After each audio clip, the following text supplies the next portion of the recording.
And welcome back to Inside the Valley on this Sunday morning. We continue to talk about Colorectal Cancer Awareness Month with Dr. Cardenas and Pam Garcia. As I mentioned earlier before the break, we're going to introduce you to a survivor, and he's right here. Dr. Cardenas, you are a survivor of colon cancer. Real quickly for the folks at home, kind of talk us about what that was like for you and where you were diagnosed and kind of how that happened. Well, it's really interesting. It's sort of ironic that as a gastroenterologist that I would be a colorectal cancer survivor, but that's the truth, is that I'm the walking, talking poster child for why you should get screened.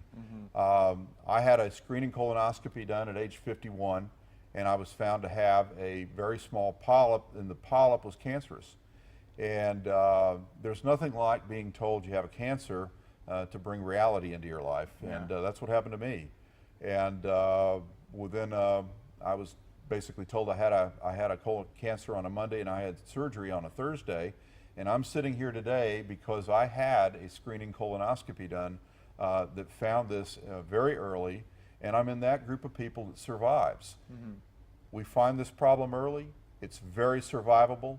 I'm living proof that you should be screened and that you shouldn't die of embarrassment, because doing a colonoscopy can save your life. And that means doing a real colonoscopy, not virtual. Virtual is an x-ray or this or that. They can miss flat lesions. They don't see the tiny, small lesions. And I'm living proof that the gold standard for the detection of this problem early and the life-saving that comes from it is to do colonoscopy.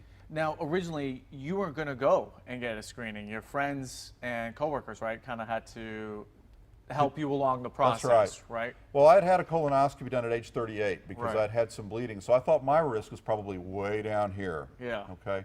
Statistically, that's where it should have been, way low, because I'd had one before at age 38. So I waited a little bit, but I was cajoled into practicing what I preach, getting my colonoscopy done, and Pam had a lot to do with that, making sure that got it done.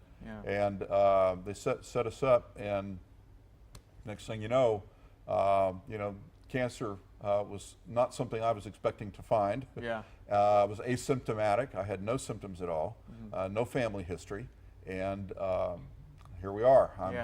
I'm the example of what you should do, and that is get screened, because it can save your life. Absolutely, and we're glad that you're here. Now, take me through the process, the screening process, and then also how many times you should be screened. Sure. Well, right now we recommend screening beginning at age 50, unless there's a risk factor in your family, like somebody in your family's had it before. Maybe you should be screened earlier, or you're in a high-risk group like we talked about earlier. But getting screened means coming in to have a colonoscopy done, which means we put you on a diet before that, usually clear liquids for the day before, and then you take a preparation that washes your intestine out. You come in to get your exam done. They put in an IV, and the IV will give you medicine that is a sedative, puts you to sleep. On average, it takes about 20 minutes to perform the examination. And if a polyp is found, a polyp can be removed at the time of the examination. Polyps are usually benign. They can be malignant, as it was in my case. But that's why we look for them, because cancers begin in small polyps that over time grow. And as they grow, the potential for them to become cancerous goes up. That's why it's important to do the screening. Okay, so every 10 years or so after 50 then. Yes. Now, some people, as you said, they might be afraid to go and get checked out. They're afraid of the procedure. After they have the procedure done, everything is okay. They're usually a little bit of groggy and whatnot. How do they feel, physically, and what should they do after the procedure? Well, after the procedure, we usually recommend people have maybe a light meal afterwards. They may still feel somewhat unsteady. We don't recommend driving. We don't recommend signing important documents, anything that requires your presence of mind or memory, because you're still sort of under the influence.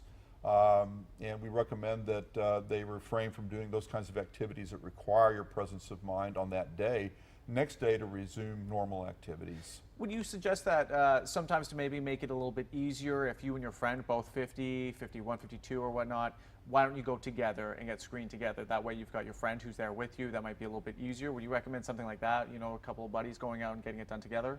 Sure, that's one thing, one way to do it. We've oftentimes had husbands and wives come together Sure, yeah. to have their exams done. The main thing is to make sure you have somebody to drive you home. Yeah, absolutely. If you're just tuning in right now, folks, we're talking about March. Of course, this is Colorectal Cancer Awareness Month. This is a great opportunity for you to go out, get screened. If you are the age of 50, make sure you go out there, get screened, or if colon cancer runs in your family, go out there and get screened. You can do so at Doctor's Hospital at Renaissance, or you can go anywhere to do it. You're not recommending people go to DHR, but you're saying, hey, wherever you are, go and get tested because it could save your life. Yeah, I think the point is that if you've noticed a change in bowel habit, you've seen blood in the stool, you are age 50, any of those three things, go to your family physician. Or if you don't have a family physician, then go see a gastroenterologist anywhere in any one of your communities to get checked, get screened. It could save your life. And then the survival rate of just going to get screened is probably right up there in the 80, maybe 90 percentile. Really high. If you're asymptomatic and you don't have any polyps or anything at all, of course it's approaching 100%. But if you have a colon cancer and it is found early, right, it's not spread, your chance of survival is 90% plus. What if you go and get tested, just because this happened within my family, and they got tested and there were small polyps, nothing to worry about. Do those ever go away, or do those continue to grow and get bigger, and then after your 10 year, they get bigger and then? Sure. Well, what we recommend in folks who've had polyps found at their examination is that they be seen sooner. Depending upon the size of the polyps and the number of polyps that were found, we might do a screening examination again at 3 years, okay, or at 5 years, depending on what's found. So those people are seen more frequently. So what causes the polyps? What is it? Well, there can be a genetic predisposition. We believe that it is probably the relative lack of fiber in the Western diet that leads to the increased incidence of polyp formation. So you would say have more fiber. Right. Would that include, nowadays you can get drinks that are high in fiber. Would that help as well, or would you say more solid base? All of those things are helpful. Anything that has increased amount of soluble fiber in the diet is a plus. Where can people get a little bit more information on colon cancer, or what would you recommend to anybody out there right now who's watching the show? Well, I think certainly you can go to the American Cancer Society website and find a lot of information on how to prevent colon cancer and what colon cancer is. I think there are a variety of resources. Absolutely. Well, Dr. Cardenas and Pam, I want to thank you both so much for being on this show on this Sunday morning. Folks, we posted some more information there on your screen. Give this number a call, 956-362-3632 for a little bit more information on colorectal cancer. Of course, March is Colorectal Cancer Awareness Month. Go out there, get tested. It could save your life. A lot of information there, folks, for you to digest, but again, very important topic. Don't go anywhere on this Sunday morning, because when we come back here, well, it's almost that time of year. The RGV Livestock Show is just around the corner. It's the event you don't want to miss. Don't go anywhere.